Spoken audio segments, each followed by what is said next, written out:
A billionaire goes to a church and sees a poor girl on her knees holding a note. She says, "This is my last prayer to save my mother." He reads the note and bursts into tears. Ethan Marlowe woke up to the sound of rain tapping against his bedroom window. 2 years, 3 months, and 17 days. That was exactly how long it had been since Rachel passed away. He knew because he kept count. Every morning, the first thing on his mind was that relentless tally that refused to stop. The room still smelled like her perfume. Ethan never had the courage to wash the sheets on the side of the bed where she used to sleep. Her hairbrush still sat on the vanity, with a few strands of blonde hair clinging to the bristles. The red lipstick she wore on Sundays remained open on the dresser.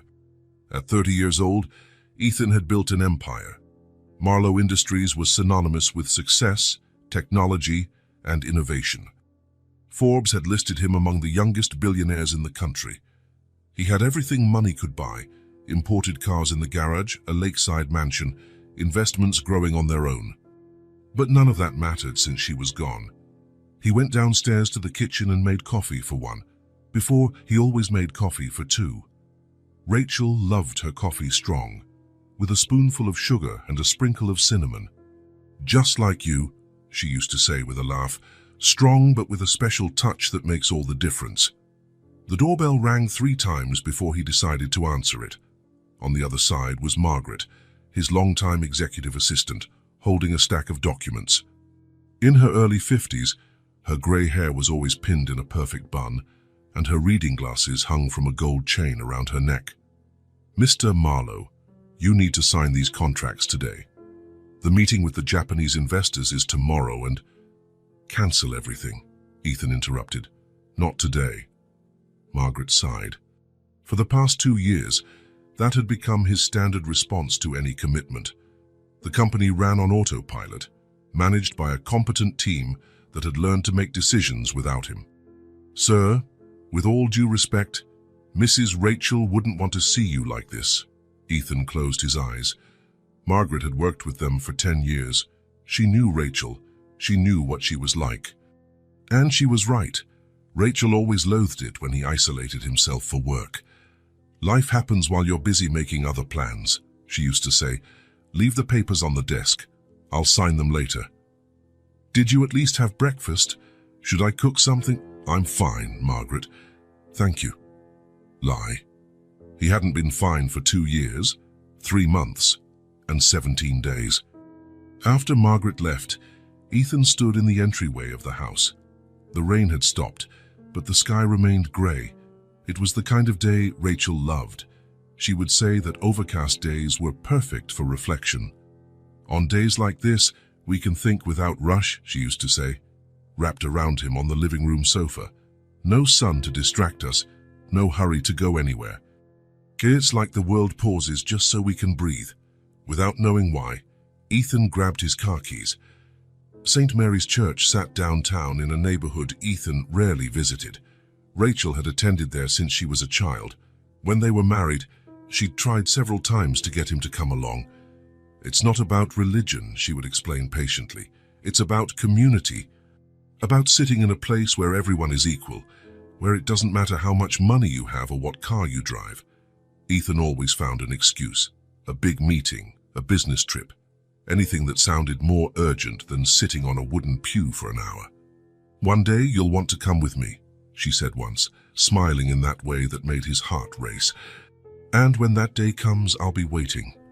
She wasn't there waiting anymore, but maybe it was time to go. The church parking lot was almost empty. Only 3 cars, older models showing their wear, a Honda Civic with peeling paint, a 15-year-old Ford pickup, and a Toyota Corolla that had seen better days. Ethan stepped out of his BMW and looked up at the modest brick building before him. Red brick walls, stained glass windows depicting biblical scenes, and a wooden cross above the main entrance. A small, well-tended garden framed the doorway. It wasn't grand. It didn't cost millions like the cathedrals he'd visited on business trips around the world. But there was something about it Rachel loved, something he never understood. The door creaked as he pushed it open. Inside, the space was small and welcoming. Polished wooden pews lined up in rows, a simple altar adorned with fresh flowers and candles flickering in the corners, casting a soft, golden glow. The scent of wax and lilies lingered in the air. Ethan took a few hesitant steps down the center aisle. His Italian leather shoes clicked against the wooden floor. Everything here was different from his world. No luxury, no ostentation, just honest simplicity. That's when he saw her. A little girl knelt before the altar. No more than 6 years old, her disheveled brown hair fell over her thin shoulders. She wore a faded pink t-shirt with a barely visible butterfly print and a denim skirt that had once belonged to someone bigger. Her white sneakers had holes on the sides, and the laces were tied in double knots to keep them from coming undone. In her small, delicate hands, she held a crumpled piece of paper as if it were the most precious thing in the world. Ethan stopped in his tracks and watched her. The girl spoke in a soft voice, but in the quiet church her words carried like whispers full of pain and hope. "God, please listen to me again. I know I prayed yesterday and the day before and every day this week, but my mum is getting so much worse. She can barely get out of bed now. The lady next door said she needs expensive medicine, but we don't have money for even a carton of milk." The girl's voice trembled, but she continued, "I don't want to be alone. She's all I have in the whole world. Please, God, do something. I promise I'll be the nicest girl if you help her. I promise I won't complain when there's no food at home. I promise I won't cry when I'm cold. Just don't let my mommy go away." Ethan felt something tighten in his chest in a way he hadn't felt in years. There was such sincerity in those words, such pure, innocent faith. The same faith he'd lost the day Rachel closed her eyes forever, when all the doctors, treatments and prayers failed to save her. The girl stood up slowly, still holding the note carefully. When she turned, her eyes met Ethan's. They were brown, too big for her small face. There was no fear in that gaze, only a deep sadness no child should carry, and a determination that was astonishing. They stared at each other for a few seconds. Ethan wanted to say something, but the words refused to come. How could he explain to a child that the world is sometimes too cruel? How could he tell her that prayers aren't always answered? The girl walked toward him with small but determined steps. "Did you come to pray too?" she asked, with the casual ease only children have when talking to strangers. Ethan nodded, unable to speak. "I pray here every day," she continued, looking around as if the church were her home. "My mom is so sick, and I don't know what else to do. I tried to help her, but I'm too little." She extended the crumpled note toward him, her eyes glistening with unshed tears. "This is my last prayer to save my mommy." Ethan took the note with hands that shook slightly. The paper was damp, maybe from tears, maybe from the rain outside. It bore small fingerprints and was folded several times, as if it had been read and reread. The handwriting was that of a child, crooked letters written in purple crayon. "Dear God, my name is Ellie and I am 6 years old. My mommy, Monica, has been very sick for 3 weeks. She coughs a lot and has a fever and can't get out of bed. The lady next door said she needs to see a doctor right away, but doctors cost money and we don't have a single penny. Please God, I beg you on my knees, save my mommy. I promise I will share my snack at school every day and help clean the church every Sunday if you make her well. I promise to be obedient and not give anyone trouble. Please don't let her die. I only have her in the whole wide world. Without her, I will be all alone, and I am very scared. If you can't make her well, please at least don't let her hurt too much. She moans in pain all night and I don't know how to help. Ellie Dawson P.S. If there's a way to send an angel to take care of her, I would be so grateful." Tears came without warning. Ethan hadn't cried since Rachel's funeral. For 2 years, he had locked himself behind a wall of pain and anger, refusing to feel anything but emptiness. But there, reading those words written by little hands, everything he'd held back collapsed at once. Silent tears streamed down his face as he read the note a second time. The crooked handwriting, the misspellings, the innocent promise to share her snack, the desperate plea for God to send an angel, All of it broke him in a way he never expected. "You're crying," Ellie observed, her voice free of judgment. She stepped closer and gently touched his hand. "My mommy always cries when she's in too much pain. Are you in pain too?" Ethan wiped his eyes with the back of his hand and handed the note back. His voice was hoarse. "I am, little one. I lost someone very important to me some time ago." Ellie nodded with a wisdom that didn't suit her age. "I know how that is. When my daddy left last year, I cried a lot too. But my mommy said sometimes people leave, but the love they left behind stays right here," she said, pointing to her chest. "It still hurts sometimes, but that love never goes away." She took the paper back and folded it carefully, as if it were a treasure. "Do you think God will hear my prayer?" "I pray here every day, but sometimes I wonder if he's listening." Ethan looked at that little girl with eyes full of hope and desperation, and felt something inside him that he hadn't felt in 2 years. A desire to act, a need to do something, a purpose. "I think he will," he replied, and for the first time in a long time, he wasn't completely lying. Ellie smiled, the first real smile Ethan had seen in years. It was a smile that lit up her face despite all the sadness. "Thank you for reading my letter. Sometimes it helps when someone shares the sadness with you. It feels a little lighter." She turned and walked toward the exit, her small steps echoing in the quiet church. At the door, she stopped and looked back one last time. "I hope you feel less sad. I bet the person who left you didn't want to see you crying so much." The door closed softly, and Ethan was left alone with his thoughts and tears. The drive home was a blur. Ethan drove on autopilot, his mind still processing the encounter in the church. Ellie's words echoed in his head. "I bet the person who left you didn't want to see you crying so much." Rachel really hated seeing him sad, even in those last days at the hospital, when she could barely speak. She would hold his hand and whisper, "Smile for me, love. Your smile was always my favorite thing in the world." The house greeted him with its usual silence. 45 rooms, a prime lakeside view, imported furniture from Italy and France, everything top of the line, everything expensive, everything empty. Ethan poured himself a glass of whiskey, a 25-year-old Macallan that cost more than most people's annual salary. But the bitter taste in his mouth didn't come from the drink.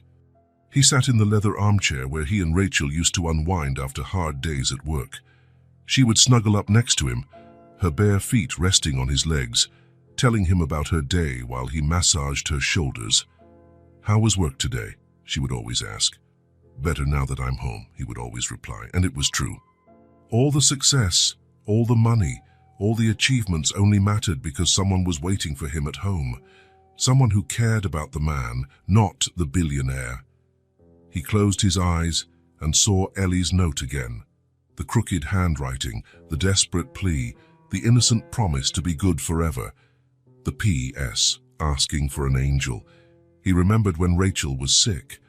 The best oncologists in the country. Experimental treatments in Switzerland. Medications that cost more than luxury cars. He had spent fortunes trying to save her. He moved mountains, called in favors, used all of his influence. Nothing worked. All the money in the world couldn't buy another day with Rachel. But maybe he could give Ellie's mother a chance. The question struck his mind like lightning. Could I change someone's fate now? For the first time in 2 years, Ethan Marlowe felt something beyond pain and emptiness. He felt purpose, a reason to act, a chance to do something that truly mattered. Outside, the wind swayed the trees in the garden Rachel had planted with so much care. Inside the house, for the first time in a long while, Ethan did not feel completely alone. He had a little girl to find, and a mother to save. Ethan couldn't sleep that night. Every time he closed his eyes, he saw Ellie's face. Those big brown eyes too big for her age, her trembling voice begging God not to let her mother die. The words written in purple crayon, "I only have her in the whole wide world." At 5 in the morning, he gave up trying to rest. He showered, put on a pair of jeans and a simple t-shirt, clothes he hadn't worn in years. It made no sense to show up in that neighborhood wearing an Italian suit and shoes that cost more than most people's rent. Margaret arrived promptly at 8, as she had for the past 10 years. "Mr. Marlowe, you look different today. Cancel all my appointments this week, Margaret. But sir, the meeting with the Japanese investors—" "Cancel everything," Ethan repeated, grabbing the car keys. "And Margaret, if anyone asks where I am, tell them I'm tending to personal matters." Margaret watched him walk toward the garage with a mix of concern and hope on her face. It was the first time in 2 years she'd seen her boss in a hurry to leave the house for something other than work. St. Mary's Church was empty when Ethan arrived. The same silence as yesterday, the same golden light filtering through the colorful windows. But today something felt different. Today he wasn't there to escape his pain. He was there to find someone. He walked to the altar where he'd seen Ellie the night before. The place still held the energy of the little girl, as if her desperate prayers were lingering in the air. He waited for an hour, then 2. Ellie didn't show up. An elderly man entered to light some candles. Ethan approached him. "Excuse me, sir, do you know of a little girl who comes here to pray? Brown hair, about 6, named Ellie." The man smiled kindly. "Oh, little Ellie. She comes here almost every day, poor thing. She lives over in the community, across the bridge. Her mother is very sick, she told me." "Do you know exactly where?" "I don't know the address, but it's easy to find. It's one of the simplest houses, right at the end of Main Street. The girl always stops by Mr. Joe's bakery when she comes this way." Ethan thanked him and left. For the first time in 2 years, he had a clear goal. The community was only a 15-minute drive from the church, but it felt like another world. The streets were unpaved dirt, the houses small and simple, some with broken roof tiles and walls in need of paint. Children played in the street with homemade balls. Stray dogs slept in the shade of trees. Ethan parked near the bridge and walked. People looked at him curiously, a well-dressed young man clearly out of place, but their gazes weren't hostile, just curious. He found Mr. Joe's bakery easily. It was a small shop with a simple display case full of golden loaves of bread and homemade pastries. The smell from inside made his stomach growl. "Looking for someone, young man?" asked a man in his 60s, sweeping the sidewalk outside the bakery. "I'm looking for a girl named Ellie. Brown hair, about 6 years old." "Oh, Ellie. Good girl, that one. She passed by about 2 hours ago. Bought some bread. She said her mother was worse today." Ethan's heart pounded. "Do you know where she lives?" "Of course. Everyone here knows everyone. Go down Main Street, turn left at the 3rd intersection. It's the little blue house at the end, really needs a fresh coat of paint. But be careful, young man.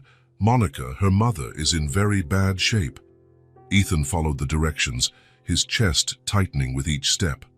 The houses got simpler as he moved away from Main Street. The 3rd left turn was a narrow side street with only 5 houses on each side. The little blue house was indeed at the end. The paint was peeling, and the tiny wooden gate sagged on a broken hinge. A small yard in front had a few flowers. Someone was trying to keep alive against all odds. That's when he saw her. Ellie sat on the sidewalk in front of the house, leaning against the wall. Beside her was a brown paper bag with a few loaves of bread.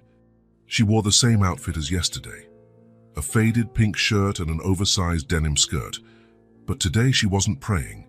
She just sat there, staring into space, with an expression no child should ever have. Ethan approached slowly. When Ellie saw him, her eyes widened in surprise. "You, sir, the one from the church." "Hey, Ellie, do you remember me?" "Of course I do. You cried when you read my letter." Ethan crouched down to her level. "I thought a lot about what you said. I wanted to help your mother." Ellie's eyes filled with tears. "The lady at the hospital said they need money to admit her. A lot of money. But I only managed to buy this," she pointed to the bag of bread. "She hasn't eaten in 2 days. She's very weak." "Ellie, where is your mom right now?" "In there. She fell this morning and couldn't get up again. I tried to help, but I'm too little." Ethan's blood ran cold. "May I see her?" Ellie nodded and stood. The front door was open. No lock, just an old curtain separating the house from the street. The interior was even simpler than Ethan had imagined. Her tiny living room with a patched-up sofa, a small plastic table, and mismatched chairs. The walls were bare cinder block, and the floor was rough concrete. Yet everything was clean, arranged with care by someone who had very little but held on to it dearly. "She's over there," Ellie pointed to a corner of the room. Ethan looked and felt the world stop. A young woman, no older than 25, lay on a thin mattress on the floor. Her disheveled blonde hair clung to her sweaty face. Her skin was as pale as paper, her breathing labored. She wore an old nightgown and was covered by a tattered sheet.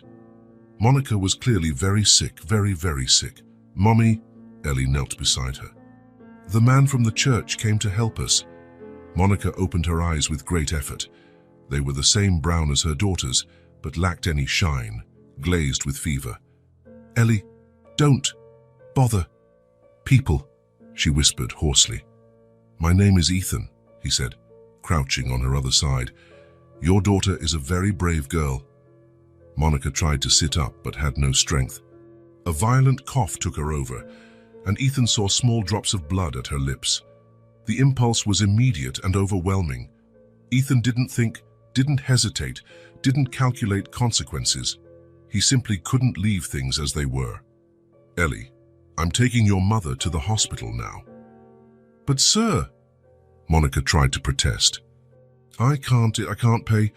"Don't worry about that," Ethan said, carefully scooping Monica into his arms. She was as light as a wounded bird. "Ellie, come with me." The hospital was 20 minutes away from the community.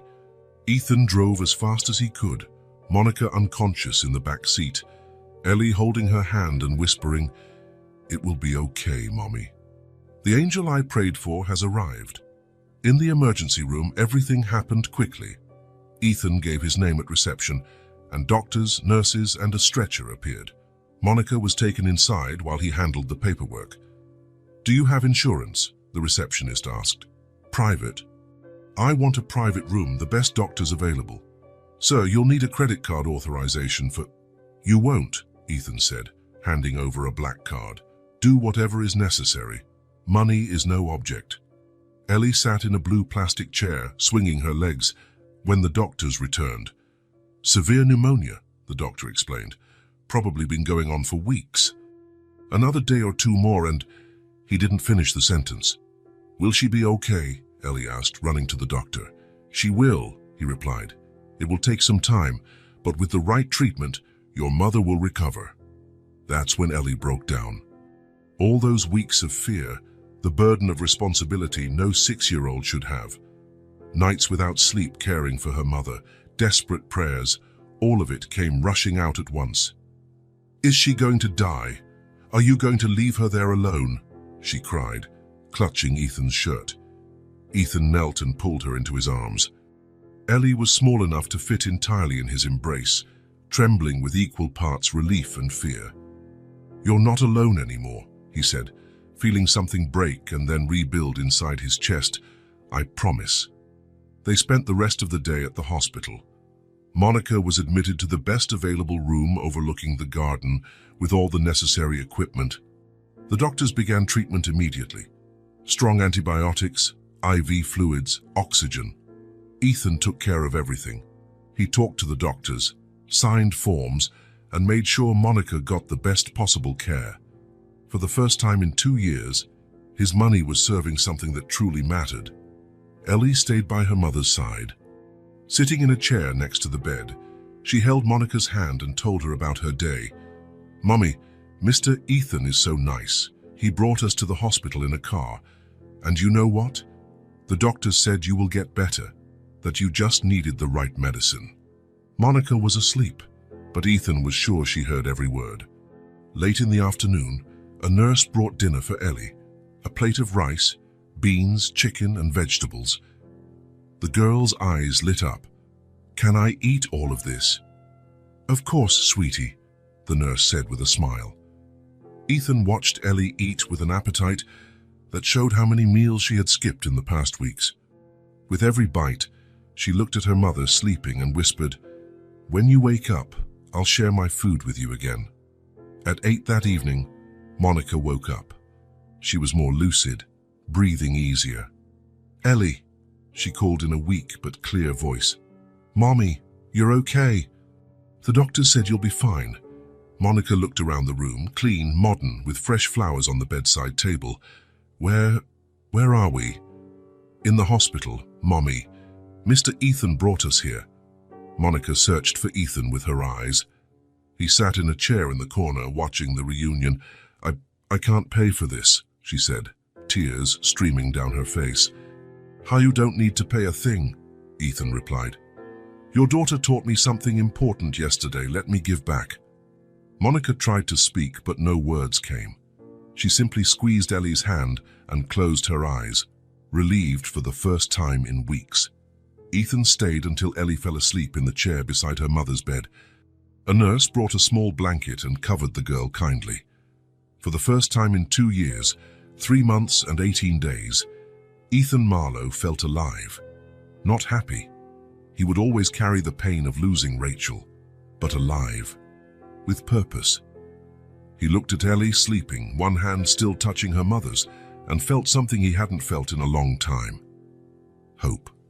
Outside it began to rain again, but this time, Ethan didn't see the rain as something sad. He saw it as something that cleanses, that renews, that prepares the ground for new things to grow.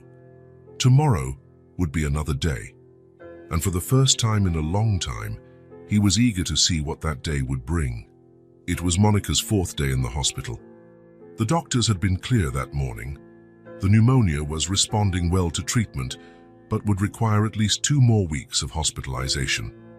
"Cases like this don't resolve overnight," explained Dr. Martinez, the pulmonologist in charge. "She's been sick for a long time before arriving here. Her body needs time to fully recover."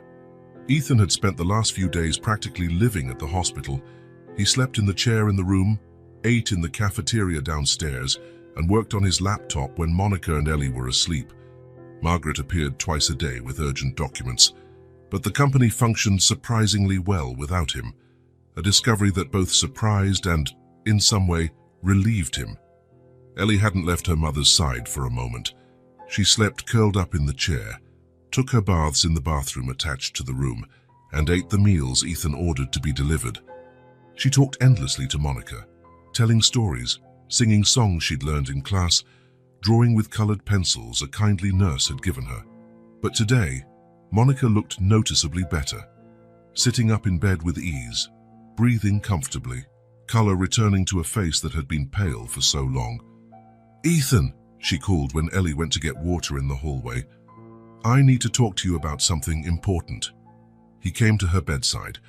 In the past days, he'd learned much about Monica Dawson. She was 24, working as a cleaner in 3 different houses to support her daughter. Her ex-husband had disappeared when Ellie was a baby, leaving only debts behind. Monica had no family. Her parents died when she was a teenager, and she grew up in shelters until she turned 18. "You saved our lives," she said, tears in her eyes, "not only by bringing me to the hospital, but by giving us hope when I thought we had none." "You don't need to thank me, Monica." "I do. And I know you have your own pain to deal with." "Ellie told me you lost your wife." Ethan nodded. In the past days, he'd told Ellie a bit about Rachel, how they met, what her smile was like, how she loved planting flowers in the garden. The girl listened with the understanding of someone who knows loss, even at her young age. "The doctor said I'll be here 2 more weeks," Monica continued, "and I'm very worried about Ellie. She can't stay in the hospital every night. It's no place for a child. She can stay as long as needed. No, Ethan, she needs routine, a proper bed, somewhere to play. She needs to go to school. She's already missed a week of classes." Ethan realized where Monica was going, but waited for her to speak. I wanted to ask you a very big favor, bigger than anything you've done for us so far." Monica took a deep breath. Could you take care of Ellie for these 2 weeks? Bring her to your home. I know it's a lot to ask. I know you barely knew us until a few days ago. I know you have your own life, your company. Her voice trembled. But I have no one else in the world, Ethan. And she's attached to you in a way I've never seen. She talks about you all the time when she thinks I'm sleeping. Tears streamed down Monica's face. I trust you. I don't know why, but I trust you completely. Maybe it's because Ellie prayed so hard for an angel, and you appeared exactly when we needed you. Maybe it's because I see in your eyes that you know what it's like to lose someone you love. Ethan felt something shift in his chest. For 2 years, he had run from any emotional responsibility. Now Monica was offering precisely that, the chance to care for someone, to matter in someone's life again. Monica, I would be honored to take care of Ellie. Are you sure? She can be a handful. She's curious, asks a lot of questions, sometimes wakes up at night with nightmares. I'm sure. Monica held his hands. Thank you. I have no words to express my gratitude. You're giving me a chance to recover without worrying if my daughter is okay. Just then, Ellie ran back into the room. Mommy, the nurse said you're much better today. I am, sweetheart, and I have news for you. Ellie sat on the edge of the bed, her eyes wide with curiosity. Mr. Ethan is going to take care of you for a few days while I finish getting better here in the hospital. Really? Ellie turned to Ethan. You're really going to take care of me? If you want me to, yes. Ellie jumped off the bed and ran to hug Ethan tightly. I do want you to. Can I see your house? Do you have pets? Do you have a garden? Can I help you cook? Monica laughed, the first genuine laugh Ethan had heard from her. Slow down, little one. One question at a time. Ethan's house was a 30-minute drive from the hospital. During the ride, Ellie didn't stop talking for a second. Is your house very big? Does it have a pool? Do you like cartoons? What's your favorite food? Do you know how to make pancakes? My mommy makes the best pancakes in the world, but she can teach you when she gets out of the hospital. Ethan answered every question patiently, smiling at the girl's endless energy. How long had it been since he heard so much life inside a car? How long since he truly smiled? When they arrived at the gate, Ellie fell silent for a few seconds. Wow, was all she could say. The mansion towered before them. 3 stories, well-manicured gardens, a fountain at the entrance, huge windows reflecting the afternoon sun. This is where you live? Yes. All alone in this whole house? Alone. Ellie processed that information while Ethan parked in the garage. Must be so quiet. It is. I don't like quiet. I prefer when there's the sound of people. Ethan turned off the engine and looked at her. Then you'll like it here. It's been a while since this house heard the sound of people. Ellie's reaction upon entering the house was everything Ethan hadn't expected. Instead of being impressed by the luxury, the expensive furniture, or the size of the rooms, she was fascinated by the small details. She ran to the living room window to look out at the lake. She discovered the echo in the foyer and started shouting, "Hello," to hear her voice come back. She found a piano in the music room and pressed a few keys, laughing at the sound. "Can you play?" she asked. "A little." Rachel was the real pianist. Could she teach me? The innocent question struck Ethan. She's not here anymore, remember? Oh, that's right, Ellie said matter-of-factly. But you can teach me what she taught you. So that way it's like she's still teaching through you. Was this Rachel's bedroom? Ellie asked as Ethan showed her upstairs. Yes, it was. Was she beautiful? Ethan pointed to a photo on the nightstand, Rachel smiling on the beach during their honeymoon. She was the most beautiful person I've ever known. Inside too. The question caught Ethan off guard. What do you mean? My mommy always says some people are only pretty on the outside, but real beauty comes from within. Was Rachel beautiful inside too? She was the kindest person I've ever met. Ellie nodded solemnly. That's why you're so sad. When you lose someone beautiful inside, it takes longer for the sadness to go away. Ethan showed Ellie the guest bedroom where she would stay. It was a large room with a double bed, a solid wood wardrobe, a desk, and a reading chair by the window. "It's so big," Ellie said, looking around. "My room at home is 3 times smaller." "You don't like it?" "I do, it's just different. Can I put my drawings on the walls?" "Of course." Ellie opened the small backpack she had brought from the hospital. She pulled out a few crumpled drawings, all made during her days at the hospital. One of her mother in a hospital bed smiling, one of colorful flowers, and one that caught Ethan's eye. It was a simple drawing in colored pencil, 2 people holding hands in front of a house. One tall, one small. "Who are these people?" Ethan asked. "It's us. I drew it when I was at the hospital. The nurse said drawing good things helps them come true." Ethan felt something tighten in his throat. "Can I stick it on the fridge? My mommy always sticks my drawings on the fridge." "Sure." They went down to the kitchen. It was modern, with a central island, stainless steel appliances and marble countertops. Ellie ran straight to the huge refrigerator and began taping her drawings to it with the adhesive tape Ethan found in a drawer. Suddenly, the cold, impersonal kitchen gained color and life. The child's drawings contrasted with the sophisticated environment in a way that was both funny and touching. "Now it really looks like a home," Ellie said, satisfied, watching her work. "A house without a kid's drawing on the fridge isn't a home, it's just a pretty place." Ethan looked at the refrigerator. In 2.5 years, he had never put anything on it except food. Now it was decorated with a 6-year-old's drawings, and somehow it made more sense than all the expensive decor in the rest of the house. At dinner time, Ethan didn't know what to cook. His diet for the past 2 years had basically consisted of takeout or simple sandwiches. He hadn't prepared a proper meal since Rachel died. "Can you cook?" he asked. Ellie sitting on the kitchen counter observing him open and close cabinets. "Not much. I know how to make scrambled eggs. My mommy taught me." "Want me to teach you?" Ethan laughed, the first genuine laugh he'd had in a long time. "I think that would be a good idea." Ellie took over the kitchen with the seriousness of a professional chef. She taught Ethan how to crack eggs without getting shells in the pan, how to stir at the right speed, and how to add a little milk to make them creamier. "The key is not to rush," she explained, standing on a chair to reach the stove. "Food made in a hurry doesn't taste good. You have to make it with love." They ate at the kitchen table, scrambled eggs, toast, and orange juice. The meal was simple, but Ethan couldn't remember a more delicious bite. "Do you live alone?" Ellie asked, stirring her eggs with a fork.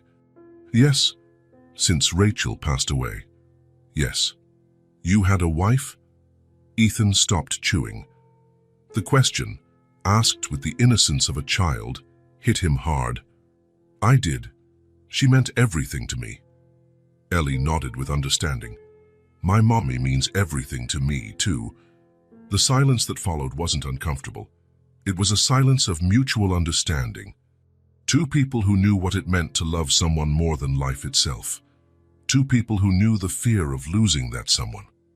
Ethan looked at Ellie, messy hair, a shirt stained with egg, speaking about her mother with the same love he felt for Rachel, and felt something ignite in his chest. It wasn't happiness, not yet, but it was something, a connection, a purpose, a reason to care again. "Thank you for taking care of me," Ellie said quietly, breaking his thoughts. "Thank you for letting me take care of you." She smiled, and in that smile, Ethan saw a future different from what he had imagined for himself. Not a future without pain. He would always carry Rachel's absence, but a future where that pain could coexist with other things. Good things, things worth living for. Outside, night had fallen. Ethan Marlowe's big, silent house was no longer silent. It was filled with questions, laughter, drawings on the fridge, and scrambled eggs made by small hands. It was full of life again, and for the first time in 2 years, 3 months and 21 days, it felt not only right, but necessary. It was almost 9 o'clock when Ellie began to yawn. They had spent the rest of the afternoon exploring the house. Ellie discovered the library and was fascinated by so many books on shelves that reached the ceiling. She found Ethan's office and pretended to work at a huge desk, signing important papers with the seriousness of an executive. She visited every room like it was an adventure, filling empty spaces with her natural curiosity and spontaneous laughter echoing through the silent halls. Now, in the guest bedroom, she had taken a bath in the enormous bathtub, a splash-filled adventure that made her laugh because it felt like a little pool just for me, and put on the pink pajamas she'd brought in her backpack. "This room is so big," she said, sitting on the edge of the bed, looking around with a mixture of awe and apprehension. "It's even scary to sleep alone in a place this big." "Would you like me to leave the hallway light on?" Ethan asked, arranging the pillows behind her. "You can, but before that—" She hesitated, nervously playing with the hem of her pajamas. "Before I sleep, I always pray with my mummy. Could you pray with me tonight?" The request caught Ethan completely off guard. Pray? How long had it been since he'd prayed? 2 years. More. The last time had been at the hospital, in Rachel's final days, clinging to any hope or miracle that might save her. When all prayers seemed to hit the ceiling and come back without answer, echoing emptily in a cruel silence that felt like mockery of his faith. I don't know if I remember how," he said honestly. "It's easy," Ellie replied with the casual ease only children have when speaking about sacred things. "You just talk to God like he's a friend who loves you a lot. My mommy says he likes it more when you talk from the heart instead of using fancy words." Ethan looked at that little girl who had lost so much, suffered so much, and still held a faith so simple and pure. How did she manage? How did she still believe that someone was listening after all those nights of fear and uncertainty, after watching her mother waste away day after day? "Please," she asked, reaching her small hand toward him. "I get scared sleeping without praying, and maybe God listens better when more people pray together." Ethan hesitated. For 2 years, he had refused any form of faith, hope, or connection to something greater. Religion had become an empty word after he lost Rachel. God became a distant concept that didn't answer when most needed, allowing good people to die while bad ones kept living. But looking at Ellie, he saw something different. It wasn't about God or religion. It was about her. It was about not letting a 6-year-old girl feel alone on her first night in a strange house. It was about pure, simple love without theological complications. "All right," he finally said. Ellie smiled, and in that smile was a light that seemed to brighten the entire room, driving away the shadows in the corners. She knelt beside the bed on the soft rug. Ethan knelt next to her, feeling his knees protest after so long without such a movement. "Shall we start?" Ellie whispered, closing her eyes and folding her small hands in a natural way as if breathing. Ethan closed his eyes and tried to find words. For 2 years, he had held so much anger, pain, and silence inside his chest. How to turn that into a prayer, how to find hope in so much emptiness, how to speak to a God who had allowed Rachel to die. I don't know what to say," he admitted, his voice barely above a whisper. "Say whatever's in your heart," Ellie said softly, not opening her eyes. Ethan took a deep breath, and for the first time in a long while, he let words flow from a place he had kept locked away, protected by tall walls of pain and isolation. "God, if you're there, if you're listening," he began, his voice shaky and uncertain. "I don't know how to do this anymore. It's been so long since I talked to you, and honestly, I was angry, very angry with you." Ellie held his hand, as if she instinctively knew he needed strength to continue, that the words were costing him so much to say. "But today, there's a little girl next to me who taught me some things are more important than anger, that some people are more important than the pain we carry around like a trophy." The words began to flow more easily, as if a dam had burst after years of pent-up pressure. "Please take care of Monica, Lord. Make her well soon. Ellie needs her more than anything in the world. And take care of Ellie too. She's brave. Braver than any adult I know, but she's still just a child. She shouldn't have to carry so much worry on her small shoulders. Ethan paused, feeling something shift in his chest. It wasn't faith exactly. It was something deeper. It was pure love, without expectations, without bargaining, without conditions. And if Rachel is there with you, tell her I'm trying, that I'm trying to live again, not just exist, like she always wanted me to. Ellie squeezed his hand tighter, a small gesture of support that meant more than any comforting words. "Now it's your turn, little one," Ethan whispered. "Thank you, God, for sending Ethan to take care of us," Ellie began with the simplicity only children have when speaking about sacred things. "Thank you for making my mommy better. Thank you for this big, beautiful house, and for the yummy food, and for having someone who doesn't get mad when I ask too many questions." She paused and opened one eye to look at Ethan, as if she wanted to make sure he was hearing every word. "And please, help Ethan to not be so sad anymore. I know he misses Rachel, but I think she doesn't want him crying every day. Take care of them both, her in heaven and him here with me." "Amen," they said together, their voices blending in the sacred silence of the room. They stayed silent for a few moments, still kneeling side by side. Ethan felt different, not healed, not whole, but less empty, as if something hardened inside him had softened a bit, letting light in through the crack. "Thank you," Ellie said, standing up and climbing into bed, still sleepy. Ethan tucked her in under the blanket and, on a natural impulse that surprised him, kissed her gently on the forehead, a gesture so spontaneous and fatherly that it caught him off guard. "Good night, little one." "Good night, Ethan. Dream sweet dreams." Ethan was descending the stairs when he remembered the blanket. The night was colder than expected, and the guest room sometimes got chilly because of the large windows overlooking the lake. Ellie was small and came from a simple home. She was probably used to smaller, cozier rooms where heat stayed where it belonged. He remembered that Rachel kept extra blankets in her office closet, the office he hadn't entered in 2 years, 3 months, and 22 days, the place that had become an untouched sanctuary, a museum of the life they had shared. He went back up, past Ellie's room, already sound asleep, breathing softly like only children do after a day full of discoveries, and stopped in front of Rachel's office door. The door had been closed since the day she died. Ethan had locked it and never reopened it. He couldn't. It was the place where she spent her mornings working on her charity projects, planning fundraising events, writing loving letters to distant friends.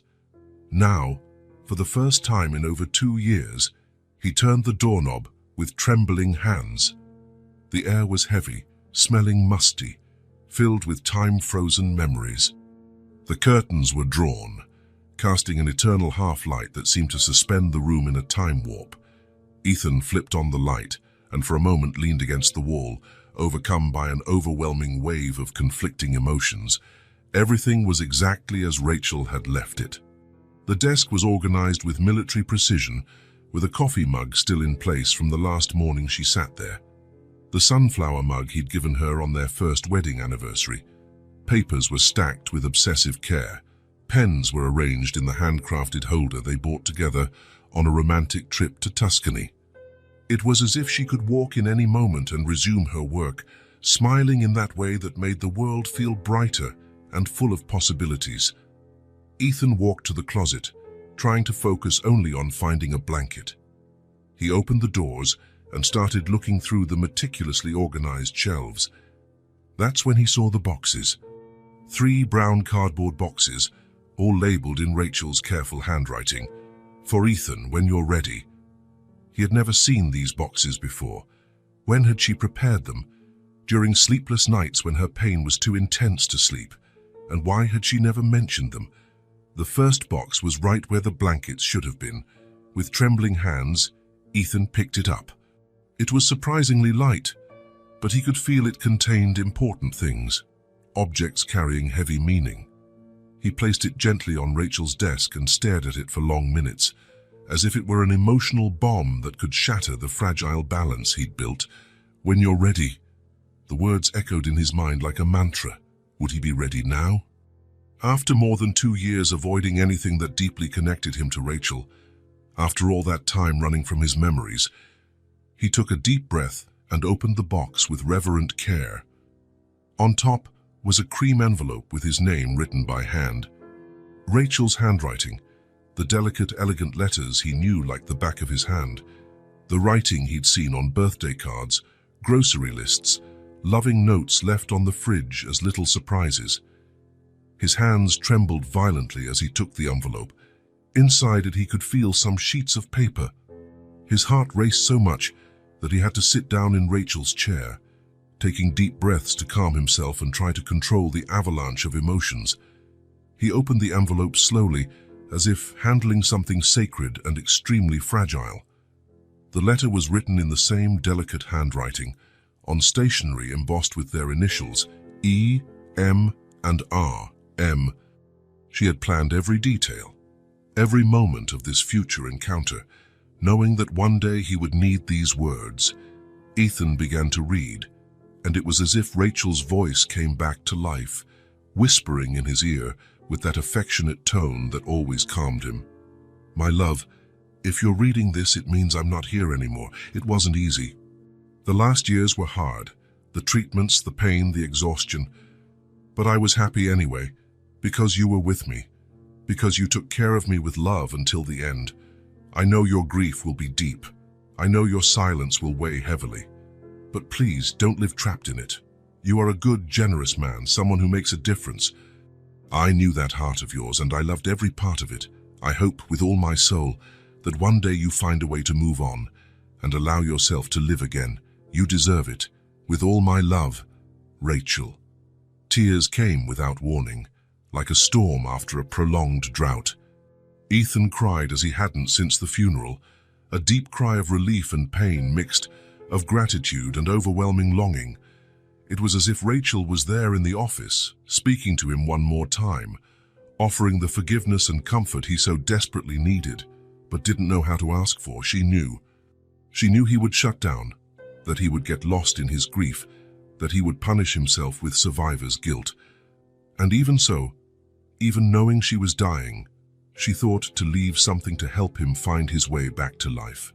He wiped his eyes with the back of his hand and refocused on the box. Beneath the envelope was a brown leather-bound notebook, worn from constant use. On the cover, in Rachel's loving handwriting, Project House of Hope. Ethan opened the notebook and started to read. Page after page, Rachel had detailed an ambitious, comprehensive social project.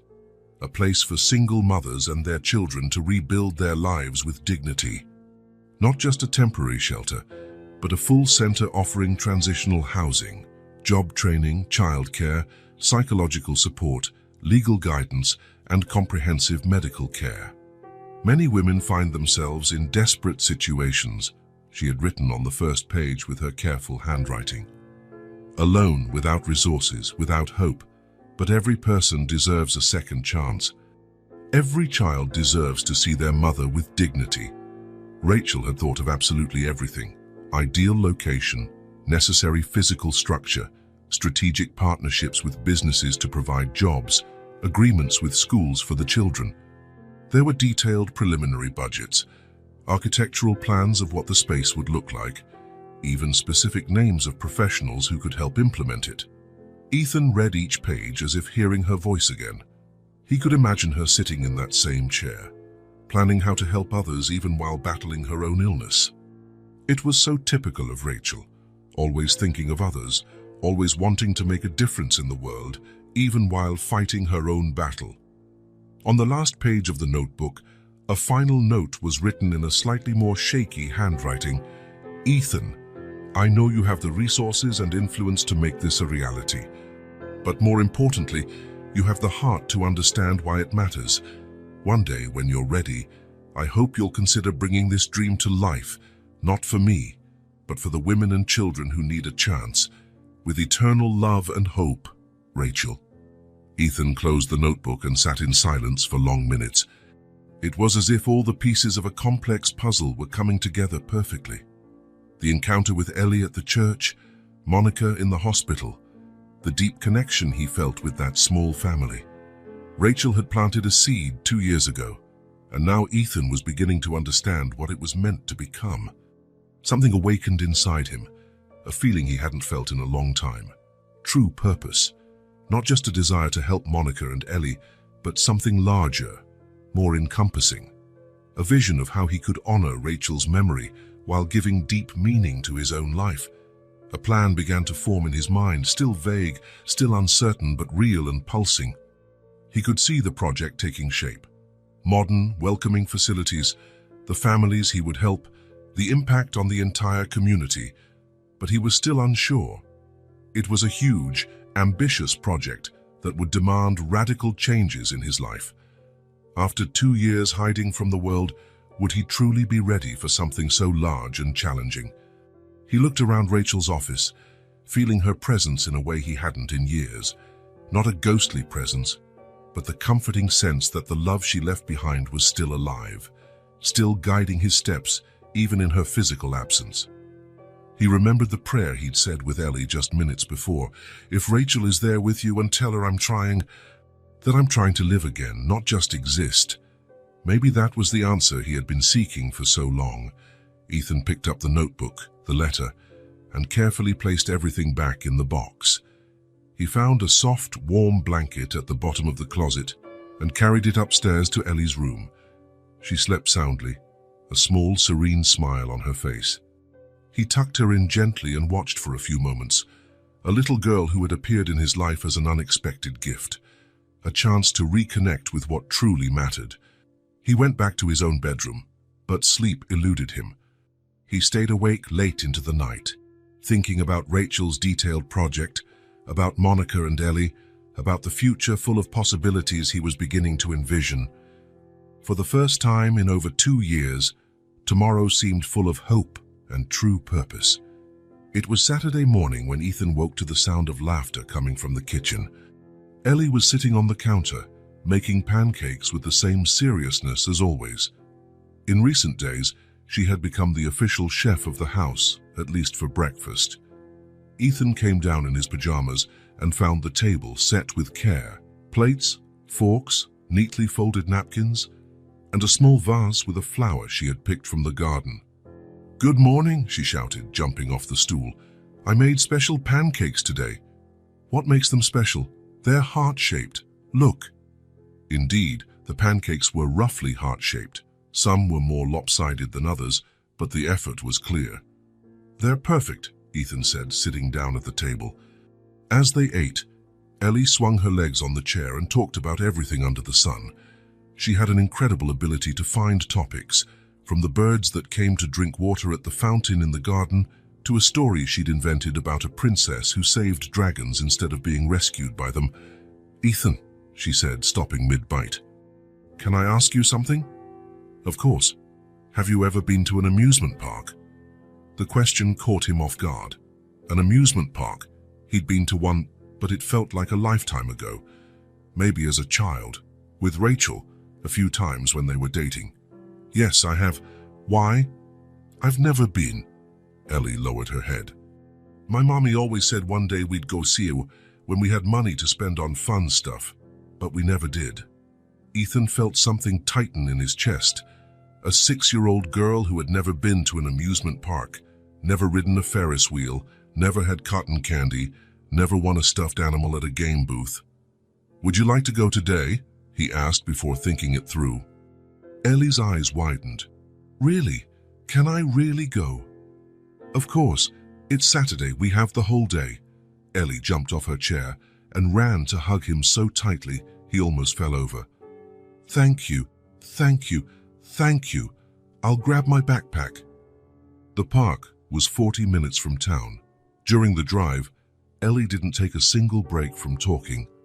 She asked about every ride, wanted to know if they were scary, if she was tall enough for all of them, if giant teddy bears really existed as prizes.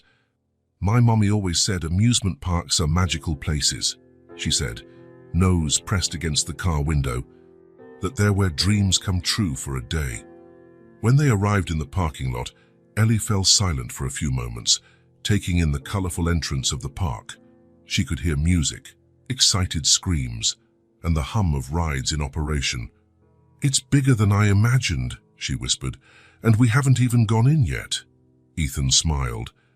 They bought tickets and passed through the turnstiles. Ellie held his hand tightly, as if to make sure it wasn't all a dream. The park was crowded, families walking with kids running ahead, groups of teenagers, couples holding hands. The smell of popcorn, cotton candy, and hamburgers filled the air. Upbeat music played through speakers, mixed with laughter and chatter. "Where should we start?" Ethan asked. Ellie looked around, eyes glittering with possibilities. "How about that one?" She pointed to the Ferris wheel towering in the center of the park. The Ferris wheel was enormous. From the top, one could probably see the entire town. Ethan admitted to himself he was a bit afraid of heights, but seeing the excitement on Ellie's face, he said nothing. They got in line. Ellie watched everything intently, the colorful cabins ascending and descending slowly, people waving from above, the view unfolding as the wheel turned. "It won't be dangerous, right?" she asked as they neared their cabin. "No, it's very safe," Ethan replied, silently hoping he was right.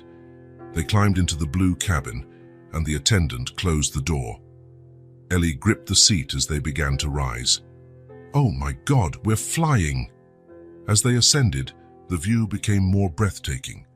The town spread out below like a miniature model. Ellie pressed her nose to the glass, pointing at everything she saw. "Look, Ethan, can we see our house from here? That big mansion there must be yours." "I think it's that one over there," he said, chuckling at her excitement. When they reached the top, the cabin paused for a few moments. Ellie fell silent, drinking in the view. "It's beautiful," she whispered. "It's like we're giants and the world is small." Ethan looked at her instead of the scenery. Her face was aglow with pure joy. When was the last time he saw someone that genuinely happy over something so simple? After the Ferris wheel, they went to the bumper cars. Ellie laughed so hard she got hiccups. Then they tried the haunted house, where she clutched Ethan's arm, pretending to be scared but actually loving the thrill. "Can I have ice cream now?" she asked as they exited. "Sure." They went to the park's ice cream stand. Ellie took 10 minutes to decide from all the flavors on offer. She finally chose a triple scoop, chocolate, strawberry, and vanilla, with chocolate syrup and colorful sprinkles. "It's the biggest ice cream of my life," she said, trying to balance the cone. They sat on a bench to eat. Ellie savored the ice cream slowly, as if she wanted it to last forever. "Ethan," she said, licking her fingers, "thank you for bringing me here." "Thank you, I'm having fun too." It was true. He hadn't had real fun in years. Seeing everything through Ellie's eyes made things seem new and magical again. After the ice cream, they went to the game booths. Ellie stopped in front of one where the prize was a giant teddy bear. "It's so big," she sighed. The game was to knock down bottles with a ball. Ethan paid and threw. He missed all 3 attempts. "Can I try?" Ellie asked. The booth attendant smiled and handed her the balls. Ellie stuck out her tongue in concentration. The first ball whizzed wide, the second too. On the third, she knocked down a bottle at the end. "That's not enough to win the giant bear," the attendant said, "but you can pick a smaller prize." Ellie chose a small blue teddy bear that fit perfectly in her arms. "It's perfect," she said, hugging the little bear. "I'll call him Friend." Ethan paid for 3 more attempts, and 3 more, and 3 more. On the 12th attempt, he knocked down all the bottles. "The giant bear is yours," the attendant shouted. Ellie stood wide-eyed as Ethan handed her the enormous teddy. It was almost as tall as she was, light brown and incredibly plush. "Ethan, it's really huge. How will I carry it?" "We'll figure it out." They walked through the park, Ellie dragging the giant bear and holding the small one, drawing amused looks from passers-by. They rode a small roller coaster, the only one she was tall enough for, played at the fishing game and bought popcorn. When the sun began to set, they sat on a bench near the Ferris wheel to rest. Ellie held both bears in her lap, a box of popcorn in her mouth, radiating happiness as bright as light. "Ethan," she said, suddenly serious, What is it? This is the best day of my life. The words, spoken with such sincerity, brought tears to Ethan's eyes. It's the best I've had in a long time, too, he replied, his voice thick. Ellie looked up at him with those huge brown eyes. Really? Really? She smiled and snuggled next to him on the bench, hugging both bears. When my mommy gets out of the hospital, can I bring her here too? Of course, we will bring her, yes. And will we ride the Ferris wheel together? We will. And will she get a bear too? She will get the biggest bear there is. Ellie laughed and went back to eating popcorn. They stayed there until it was dark, watching the park lights turn on one by one. Ellie eventually fell asleep, leaning against Ethan's shoulder, still clutching the bears. Ethan looked at her sleeping and felt something he hadn't felt in years, pure gratitude. Gratitude for that moment, for that child, for the chance to feel simple, true joy again. When it was time to leave, he carried Ellie, still asleep, to the car, both bears tucked under his arms. On the drive home, as she slept in the back seat clutching the small bear, Ethan smiled. It had indeed been the best day he'd had in a long time, and for the first time in years, he looked forward to the next day. The phone rang at 8 on a Monday morning that promised to be unlike any other. Mr. Marlowe, this is Dr. Martinez from Community Hospital. I have good news about Monica Dawson. Ethan sat up in bed, instantly alert. Beside him, Ellie was still asleep, clutching the small bear she'd won at the park 3 days ago. The giant bear took up almost half the bed at its foot. She's well. Better than well. Yesterday's test showed a complete recovery. The pneumonia is gone, her lungs are clear, all vitals normal. We can discharge her today. Ethan closed his eyes and sighed with relief. 2.5 weeks in the hospital, 2.5 weeks of uncertainty, treatments, and waiting. Finally, it was over. What time can I pick her up? After 2 in the afternoon, I'll have all the paperwork and prescriptions ready. Ethan hung up and looked at Ellie, stirring in her sleep. Good morning, little one. Good morning, she said, stretching. I have very good news for you. Ellie sat up instantly, wide awake. Mommy is coming home from the hospital today. For a moment, Ellie froze, as if she couldn't process the information. Then a huge smile spread across her face. Really? My mommy is healed? Really? We'll pick her up at 2. Ellie jumped out of bed and began jumping around, shouting with joy. The small bear flew through the air, and she ran to hug Ethan with all her might. Thank you, I knew she'd be okay, I just knew it. The rest of the morning was a flurry of organized chaos. Ellie insisted on preparing everything to welcome her mother home. She tidied up the room where she'd slept, organized her drawings, and chose which bear to give to Monica. She needs a friend too, she explained, holding the small bear. Friend will take care of her when I'm not around. Ethan watched her with a smile. Ellie's energy was contagious. 2 weeks living with her had changed his life as much as his presence had changed theirs. At 1:30 they were on the road to the hospital. Ellie couldn't sit still in the back seat, sometimes checking that her bear was perfectly positioned, sometimes asking if her mother still remembered her. She remembers, of course. Mothers never forget their children. And do you think she'll like the house and the drawings on the fridge? And the pancakes I learned to make?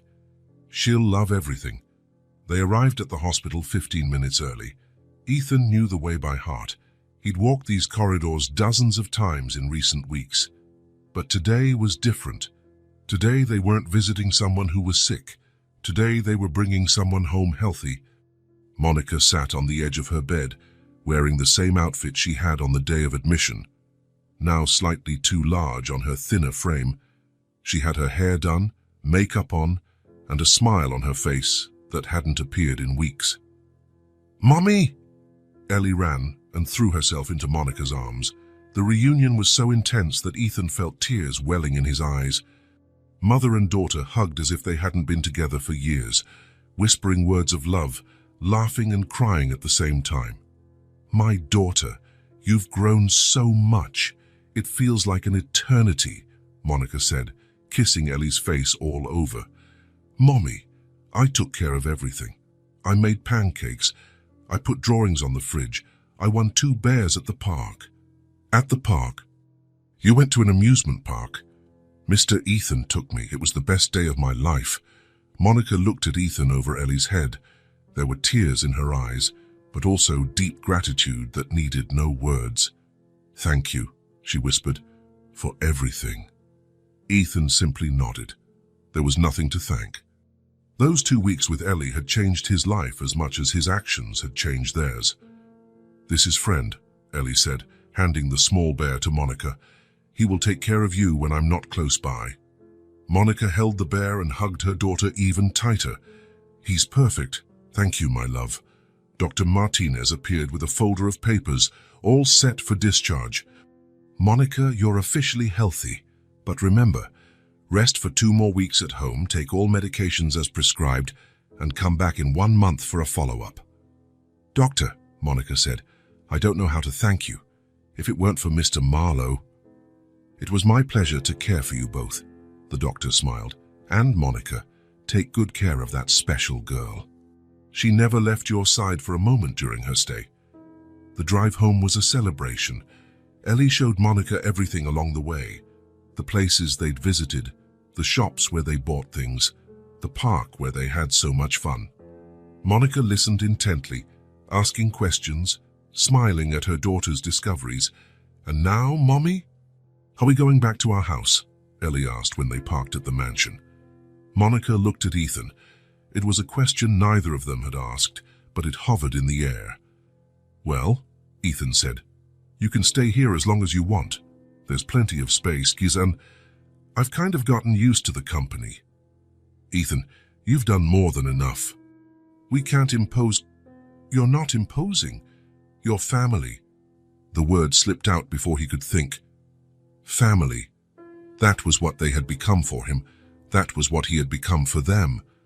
May we, Mommy, please? I love it here so much, Ellie pleaded. Monica looked at her daughter, then at Ethan, then at the house where her daughter had found safety and love. If you're sure, I'm absolutely sure. They entered the house together. Monica was impressed by everything, the size, the beauty, but most of all by the drawings Ellie had put around the fridge. You've turned this house into a home, she told her daughter. It was Mr. Ethan's idea. He said a house without a child's drawing on the fridge isn't a home, it's just a pretty place. Monica smiled at Ethan. He's right. They spent the rest of the afternoon together. Monica rested on the sofa, while Ellie told every detail of the last 2 weeks. Ethan made coffee, prepared snacks, and watched this family reunite. He felt at peace. Deep, complete peace. Not the empty peace he had felt these past 2 years, but a peace full of purpose, love, and a future. Later, when Monica and Ellie were asleep, Ethan went up to Rachel's office. He still came there sometimes, not to cry, but to connect with the good memories. He picked up her photo on the desk, Rachel smiling on the beach during their honeymoon. Thank you, he whispered, for teaching me that love doesn't end, for giving me the chance to be a father without being a father, to have a family without forgetting you. He returned the photo and went downstairs. Monica was in the living room, reading. Ellie slept on the sofa. I'll take her to bed, Ethan said. We'll both take her, Monica replied. They carried Ellie together up to her room. She woke for a moment. Good night, Mommy. Good night, Ethan. Good night, my love, Monica said, kissing her forehead. Good night, little one, Ethan repeated. Thank you for today. All our days are perfect, Ethan replied, and it was true. Perfect because they were lived with love, with purpose, with a family that had found each other when they needed it most. They went downstairs together. Monica went to her room, Ethan to his. But before sleeping, he stood by the window looking at the garden Rachel had planted. The flowers were blooming once again. Ethan was part of a family. And finally, part of real life. True love doesn't die, it transforms. And sometimes, it is reborn in the hands of those who most need care. 6 months later, autumn had arrived with its golden leaves and crisp mornings. The town looked different, but not as much as the lives of the three people whose destinies had intertwined in that small church. Ellie walked alone down the street, leading to St. Mary's Church. She was now 7 years old. She had celebrated her birthday the previous week with an unforgettable party, her steps steadier, more confident. She wore a new blue dress and shoes without holes. In her arms, she carried the small bear she won at the park on that magical day. The church looked exactly the same as 6 months ago. The same brick walls, the same stained glass windows, the same peace emanating from the place. But for Ellie, everything held a completely different meaning now. She pushed open the heavy door and entered. The interior was empty, bathed in soft morning light. Her footsteps echoed as she walked down the center aisle. She stopped in exactly the same spot where she had stood 6 months before. The same pew, same side, same distance from the altar. It was as if she could see herself, a little, frightened girl kneeling there with a crumpled note in her hands. Ellie climbed onto the pew and knelt in the same place where she had prayed months ago. She placed the small bear beside her and folded her hands. But this time, there was no desperation in her voice. There was pure gratitude. "Hi, God," she began softly, as if talking to a dear friend. "It's me again, Ellie." She paused, gathering her thoughts. "Remember that time I came here crying, begging you to save my mommy? I was so scared. I thought she was going to leave me alone. But you sent an angel to us." A smile appeared on her face. "Thank you, God, for bringing Ethan into our lives. We were never alone again." The words came from her heart, carrying deep emotion. "My mommy is okay now. She works doing what she loves, helping other moms who need support. And I have a real family now. Ethan isn't my father, but he takes care of us like he is." Ellie opened her eyes and looked at the altar. "Thank you for teaching me that sometimes prayers get answered in ways we don't expect. I asked to save my mommy, and you didn't just save her. You saved all three of us." She picked up the bear and stood. "Amen." Outside the church, Ethan and Monica leaned against the car, waiting. They had let Ellie go in alone because she had asked. "I need to say thank you," she said earnestly. "She's taking a while," Monica commented. "She needs her time," Ethan replied. "That place is special to her." "It's special to all of us," Monica smiled. In the past 6 months, many things had changed. Monica had fully recovered and now worked as coordinator of the House of Hope. Ellie was enrolled in a wonderful school, and he had discovered that life could be good again. The church door opened, and Ellie emerged, holding the small bear. She walked toward them with that radiance in her eyes that had become her trademark. "Ready?" Monica asked. "Ready," Ellie replied, running to hold both of their hands. They walked together the 3 blocks from the church to the House of Hope. It was a walk they often made. Ellie liked to show other children the special places in her life. The House of Hope building stood before them, modern and welcoming. Glass and brick walls, well-kept gardens, a playground where children played. A discreet sign at the entrance read, "House of Hope, a new beginning for every family." 6 months of intense work had transformed Rachel's notebook project into a tangible reality. Ethan had purchased land in the heart of town, hired top architects, and mobilized his network of contacts. But more than that, he'd put his heart into every detail. The House of Hope wasn't just a shelter. It was a comprehensive center that offered temporary housing for up to 20 families, daycare for the children, job training courses for mothers, psychological support, and partnerships with local businesses providing employment opportunities. "Look, there are new kids here today." Ellie pointed to the playground. "They arrived yesterday," Monica explained. "A mom with 3 children." Ethan felt that familiar pang in his chest. Each new family that arrived at the House of Hope was a victory, but also a reminder of how many people still needed help. They entered the building. The lobby was bright and spacious, decorated with drawings made by the children living there. One entire wall was dedicated to Ellie's artwork. She had become an unofficial kind of sponsor for the place. Mr. Marlowe, A woman approached. It was Carla, one of the first beneficiaries. I got the job at the accounting firm. Carla, that's wonderful news, Ethan smiled. This was what Rachel had dreamed of, not just providing shelter, but giving hope, giving people the chance to dream again. They passed through the community kitchen, where some mothers were preparing lunch together, through the library, where children did homework, through the sewing room, where women learned a trade. Can I go play with the children? Ellie asked. Of course, a little one. Ellie ran to join a group of kids. Naturally, she took on the role of the big sister, helping the smaller ones, organizing games. Ethan and Monica watched her. She has a gift, Monica said. She can make any child feel at home. I think she learned that out of necessity, Ethan replied. She knows what it's like to feel alone. None of us feel alone now. It was true.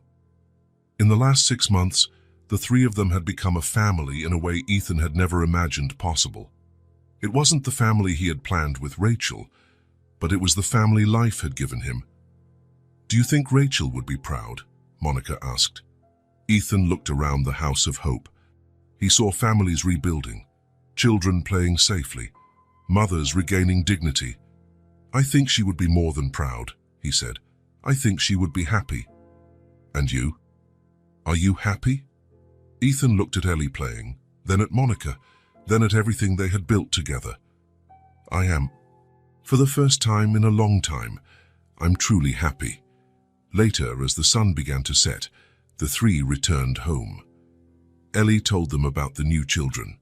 Monica spoke about next week's projects. Ethan listened with a smile on his face. That night, after Ellie fell asleep clutching her two bears, Ethan went up to Rachel's office. He still went there sometimes, not to cry, but to connect with good memories. He picked up her photo on the desk, Rachel smiling on the beach during their honeymoon.